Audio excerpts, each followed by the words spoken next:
Well, welcome. This presentation will be talking about answering the question, would smart cities be a realistic concept without breaking a person's privacy?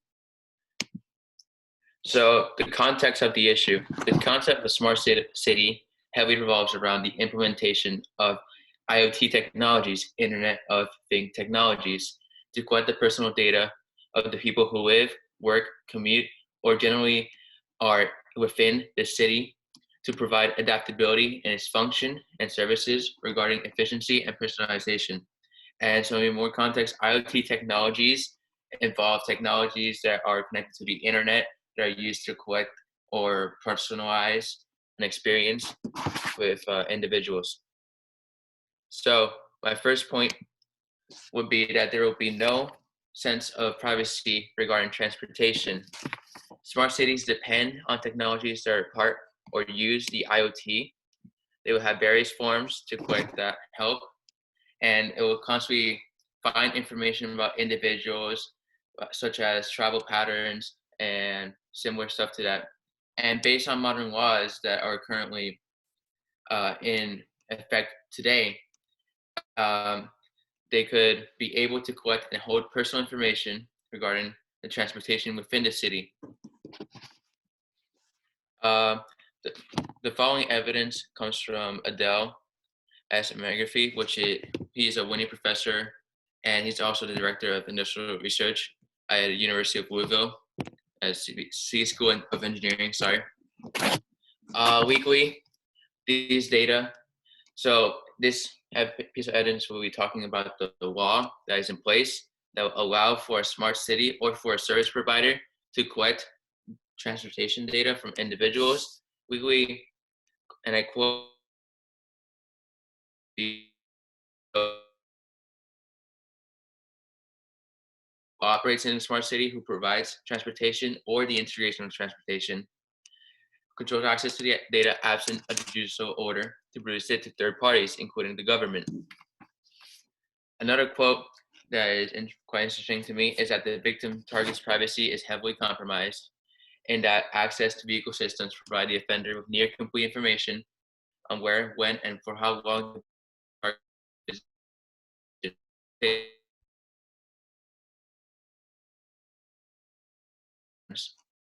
And it may also provide information on who the victim or target called if the vehicle is to and all that. Additionally, I want to state that transportation is considered a highly important to the smart city model since it's necessary to implement through integration and and or as a service that can provide.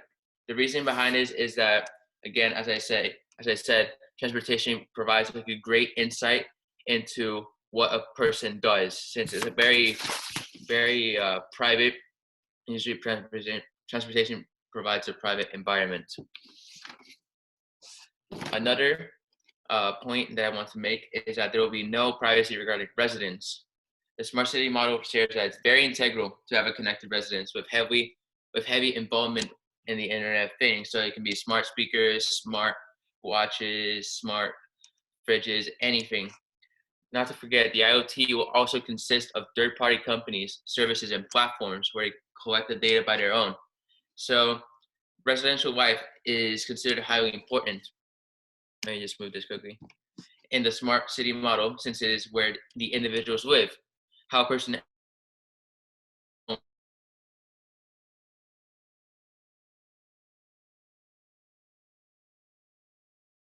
different actions within the internet or in public.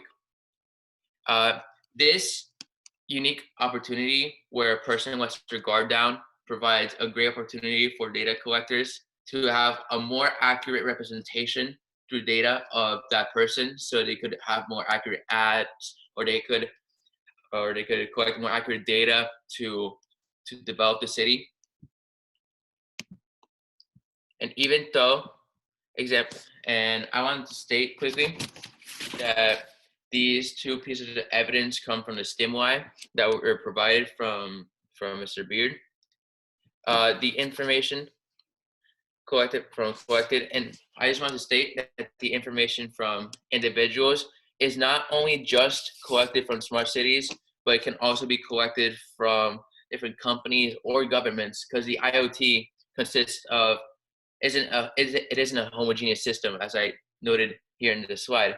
The IoT is much similar to what these colors, as you can see on the slide, represent. It's not very organized since it connects to the internet. And most people, when they think of IoT, like in smart cities, for example, they think that only the city is collecting the data, but that is simply not true. That can consist of companies, data sharing companies, and it can consist of even governments or even personal hackers, for example, or foreign governments even.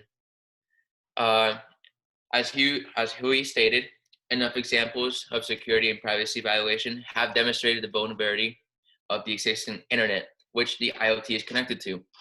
IoT actually expands on the internet to a much wider scale, which represents an even higher degree of risk. And another quote that I really like from him is that new threats will become obvious when heterogeneous technologies are connected together. So as I mentioned, it's not homogeneous, it's heterogeneous. So there will be different levels of security depending on which developer provides which IoT technology, who is collecting the data, and that can also affect like the security. That can also have like different measures of security on the data servers. So one can be harder to hack, like as like the smart city servers, but like a small private company servers can be hacked pretty easily by a foreign government or by a group of hackers that are well organized. And as I stated here in the notes for the slide, the IoT connects to the internet, which provides risk for private details being sold, hacked, and etc. Sensitive information. At the bottom line, the smart city model has to deal with the same things a normal city does, which includes the information of thousands, hundreds of thousands, or even millions of people. And this includes the things that may be associated with highly personal information, since a lot of people contain or have in store very highly personal information. Can include health, include economics, include trade secrets. Many things can be considered highly sensitive information. Sensitive information is at a very high risk being collected and shared without an individual's knowledge by private services, as I stated, since the Internet of Things isn't homogeneous, public services, and even hackers, etc., which can include also national governments, state governments, or local governments. The setting of being in such a data-centered environment where everything is being collected to try to better a city or better a service, such as in a smart city, can lead and encourage for the collection, stealing, or sharing of highly sensitive information that many individuals believe to be protected.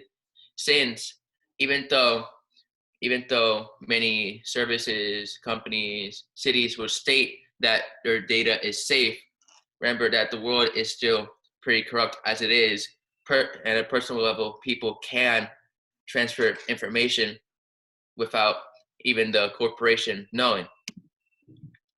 I'll be showing an example of a thing that happened.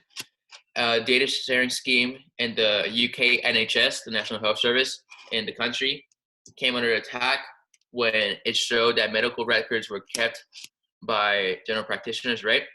And were shared with other healthcare institutions. So it could be like insurance, commercial third parties that can use the data for advertising.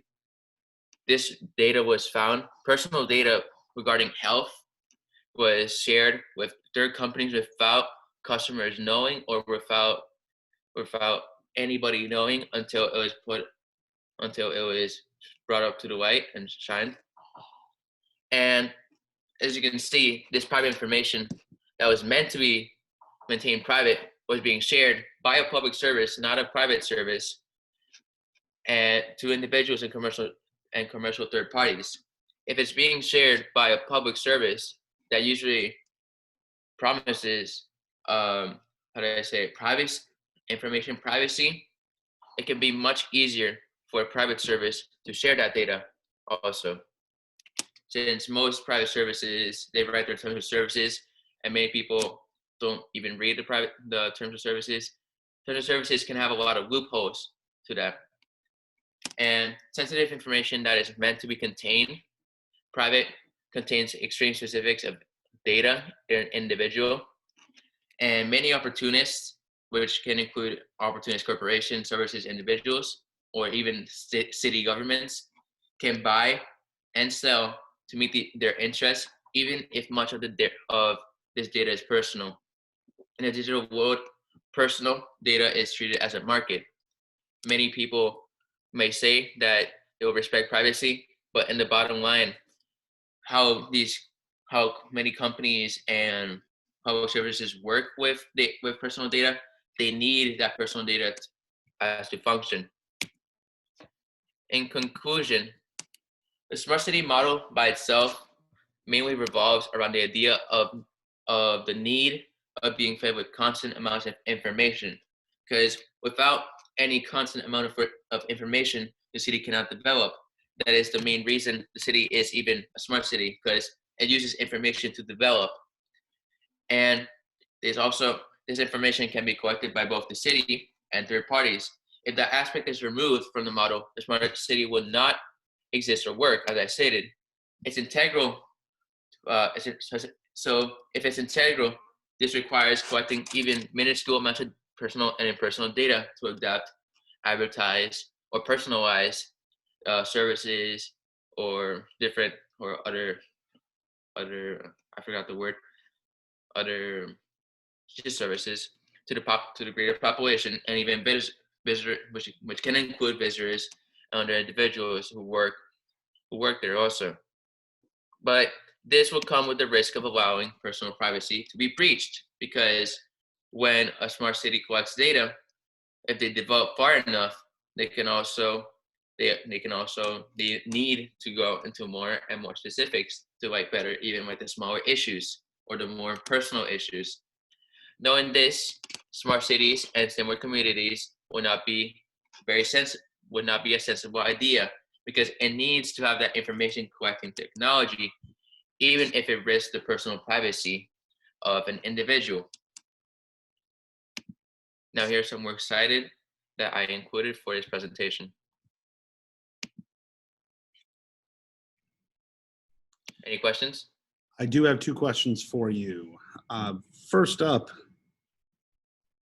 was there any evidence that you gathered that during your research that you didn't use, and then why didn't you use it? There was some evidence that I used, but I did not use in my presentation.